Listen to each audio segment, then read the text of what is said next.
ഇന്നത്തേത് ഒരു തഞ്ചാവൂർ കഥയാണ്. റീൽസിൽ മാത്രം ഞാൻ കണ്ടിരുന്ന പെരിയ കോവിൽ ടെമ്പിളിലേക്കാണ് നമ്മൾ പോകുന്നത്. യാത്ര പോകുമ്പോൾ ഇടയ്ക്കിടയ്ക്ക് ഒരുമിച്ചൊരു ചായ, അതൊരു പ്രത്യേക സുഖമാണ്.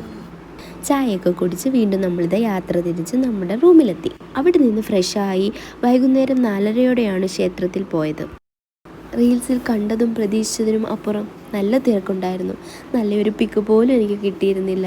ഐ തിങ്ക് സൺഡേ ആയതിനാലാകാം ഈ തിരക്ക്. But Periyakovil temple is amazing. കേട്ട കഥകളൊക്കെ മനസ്സിലുണ്ടായത് കൊണ്ടാവാം ഇവിടെ വന്നിത് നേരിട്ട് കണ്ടപ്പോൾ വല്ലാത്തൊരു ആശ്ചര്യമായിരുന്നു. ഞങ്ങളോട് ഇപ്പോൾ വരാമെന്ന് പറഞ്ഞു പോയ ആൾ അരമണിക്കൂറായിട്ടും കണ്ടില്ല. പവിയാണെങ്കിൽ എന്നോട് വഴക്കും തുടങ്ങി. അച്ഛനെ നോക്കാം എന്ന് പറഞ്ഞ്. അച്ഛനെവിടെ? അച്ഛൻ ക്ഷേത്രത്തിന് ഫുള്ളും ചുറ്റി നടന്നിട്ടാണ് വന്നത്. പുറത്തു നിന്ന് ഫുഡൊക്കെ കഴിച്ച് ഞങ്ങൾ റൂമിലേക്ക് മടങ്ങി. പിറ്റേന്ന് രാവിലെ 5 മണിക്ക് ഞങ്ങൾക്ക് നെക്സ്റ്റ് ഡെസ്റ്റിനേഷനിൽ പോകണമായിരുന്നു. പോകുന്ന വഴി നമ്മുടെ ടെമ്പിൾ കാണാൻ പറ്റും. നല്ല ഭംഗിയുണ്ടായിരുന്നു രാവിലെ തന്നെ കാണാൻ. പോകാത്തവരുണ്ടെങ്കിൽ ഉറപ്പായും തഞ്ചാവൂർ പോകണം. നമ്മുടെ നാട്ടിൽ തന്നെ കാണാത്തതായി ഒരുപാട് സ്ഥലങ്ങളുണ്ട്. തിരക്കിനിടയിലും ഫാമിലിയുമായി സ്പെൻഡ് ചെയ്യുന്ന യാത്രയും ടൈമും ഒരിക്കലും നമ്മൾക്ക് പാഴായി പോകില്ല. നെക്സ്റ്റ് വീഡിയോയുമായി കാണുന്നത് വരെ ബൈ.